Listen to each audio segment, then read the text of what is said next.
O que você achou das Olimpíadas e da importância da saúde mental dos atletas que ficou em evidência? Realmente, né? Então, de forma geral, o que eu achei das Olimpíadas, eu gosto pra caramba, né? Eu sempre acompanho muito, né? Eu gosto muito de esporte e eu acho que as Olimpíadas elas trazem uma magia especial, né? O esporte, a competição de forma geral. E, bom, sobre a saúde mental é uma coisa que a psicologia já sabe há muito tempo, né? Como isso influencia realmente o resultado, como isso influencia realmente como o atleta entende o campeonato, entende a importância dele. Tivemos exemplos muito positivos e exemplos que poderiam ter sido diferentes, né? Mas que serviram para se entender a necessidade, a importância de trabalhar o seu psicológico, trabalhar o seu emocional. Então, dentro da parte positiva, a gente tem no nosso país, né, o Bruno, a Rebeca, entre outros atletas medalhistas e também no mundo inteiro, atletas que estavam preparados emocionalmente, fizeram um preparo psicológico adequado. Tivemos também um exemplo, né, da nadadora brasileira, que eu não lembro o nome agora, que ela não atingiu o que ela gostaria, né, o resultado, mas ela foi com o intuito de se destravar, né, de dar o melhor dela, sentir felicidade. Então, na realidade, ela atingiu o objetivo dela, né, que é ela conseguir nadar feliz, sem aquele peso, sem aquela cobrança, né, sem aquela cobrança interna terrível. E ela conseguiu nadar e se sentir bem nadando. Então, para ela foi fundamental. E tem também a parte de chamar a atenção para a importância da psicologia, do trabalho emocional, uma parte mais negativa, né, que é da atleta dos Estados Unidos, a melhor ginasta que existe, né, atualmente, e ela acabar perdendo totalmente a confiança, né, perder totalmente o entendimento dos movimentos que já são automatizados para ela, mas ela não conseguia entender o que ela tinha que fazer, né, ela não se via diferente de só uma atleta, conseguia diferenciar, né, o que ela era como pessoa e o que ela era como atleta, né? E ela começou a se despersonalizar, então gerou um ataque de pânico, que ela não sabia o que fazer, então foi muito terrível isso. Inclusive a decisão dela foi muito corajosa, né, de decidir não participar das provas que ela favorita, por entender que ela não estava preparada emocionalmente, estava realmente em desequilíbrio, né, não estava conseguindo entender o que ela tinha que fazer, que era básico para ela. E ela se afastou, né? Então, provavelmente ela deve ter tido um trabalho emocional, psicológico ali naqueles dias muito fortes, muito intensos, que fez com que ela tomasse coragem, recobrasse um pouco todo o entendimento que ela tinha. Gerou uma coragem que fez com que ela entrasse numa última prova, decidisse participar, né? Fazendo um movimento muito menos complexo do que ela poderia, mas só para gerar de novo esse comprometimento, né? Essa coragem. E ela ganhou bronze. Então isso evidencia realmente como a saúde mental ela é importante, né? Na parte do esporte, ainda esporte de alto rendimento, eu costumo falar que os atletas têm um nível muito parecido técnico, né?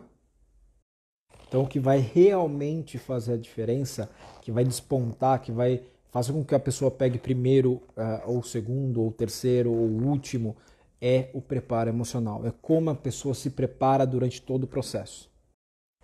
E quando você sabe que está fazendo escolhas erradas e mesmo assim quer insistir no erro? Boa pergunta, né? Porque assim, o que acontece é, às vezes a gente faz as coisas sem compreender que a gente está fazendo alguma coisa errada, por uma falta de entendimento, você não consegue enxergar aquilo.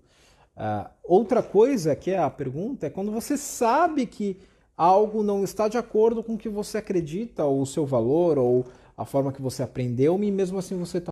Então, assim, se você sabe que é errado e você quer continuar fazendo aquilo, insistindo no erro, algo realmente não está em pleno funcionamento, ou seja, não está equilibrado de alguma forma. Então, vamos lá.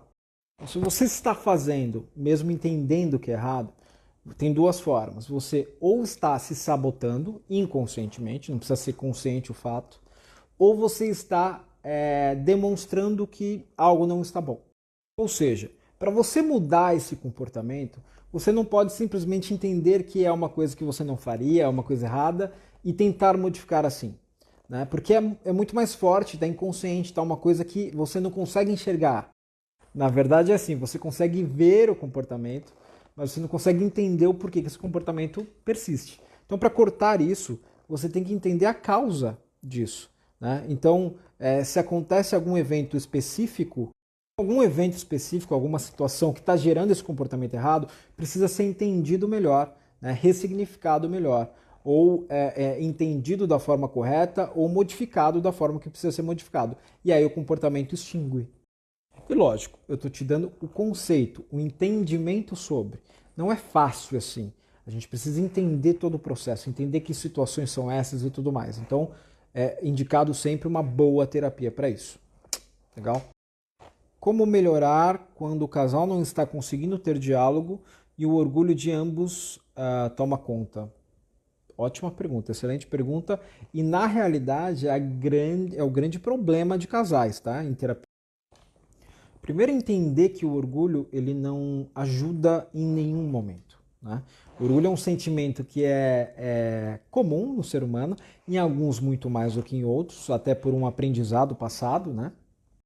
Então, sempre que você sentir orgulho, eu estou falando por você, tá? Mas eu estou falando assim para todo mundo que tem esse tipo de sentimento, que quer trabalhar, quer aprender. Isso é o primeiro passo, né? Se a pessoa não quiser ou achar que está tudo bem, está tudo bem. Entenda, então, sempre que sentir orgulho, qual é o pensamento que está por trás desse orgulho. O que você está pensando que gera esse orgulho tão pesado dentro de você que você não consegue dar o braço a torcer, não consegue aceitar uma outra ideia? Indo mais profundamente ainda, qual é a emoção que está por trás desse orgulho? Né? É raiva? É tristeza? É medo? Né?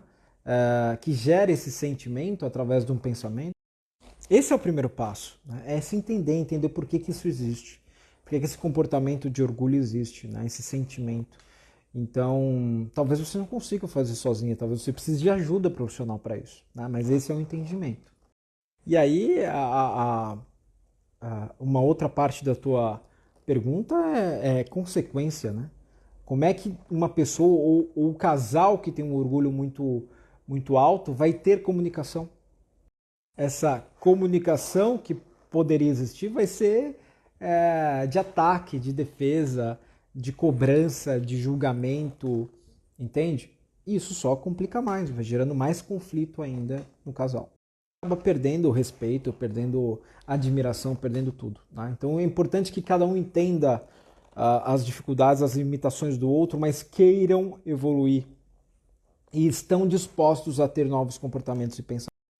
Como perder o medo de mudanças? Legal, boa pergunta. Na verdade, você não vai perder o medo.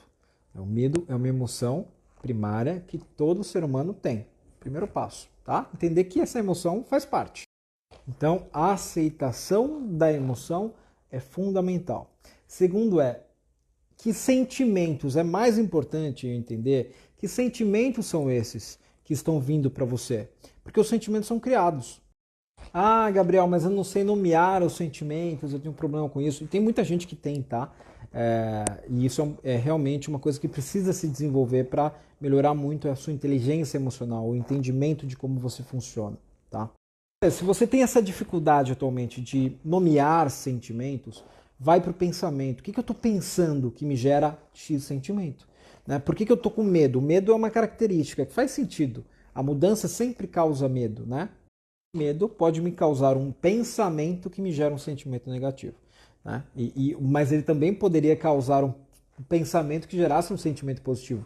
O mesmo medo. Tá? Então isso tem que ficar bem entendido para que você trabalhe. Então é isso. Tá? Então como você muda isso? É trabalhando o entendimento, o autoconhecimento sobre as suas emoções e as respostas, tanto pensamento quanto sentimento, para gerar o comportamento. Tá? É mais complexo, mas o entendimento é isso. Você atende casais? Como você trabalha? Sim, eu atendo casais também, né? Eu atendo individual, mas também casais. Trabalho tanto online quanto presencial, né, no consultório. E a minha metodologia, minha abordagem é psicologia positiva com outros métodos. Esses outros métodos não é nada malucão, tá? São técnicas emocionais, técnicas comportamentais, técnicas de diálogo assertivo, né? Diálogo positivo, técnicas cognitivas, tem muita coisa bacana. Dores físicas podem ter relação com problema emocional? Pode, com certeza, tá? Pode.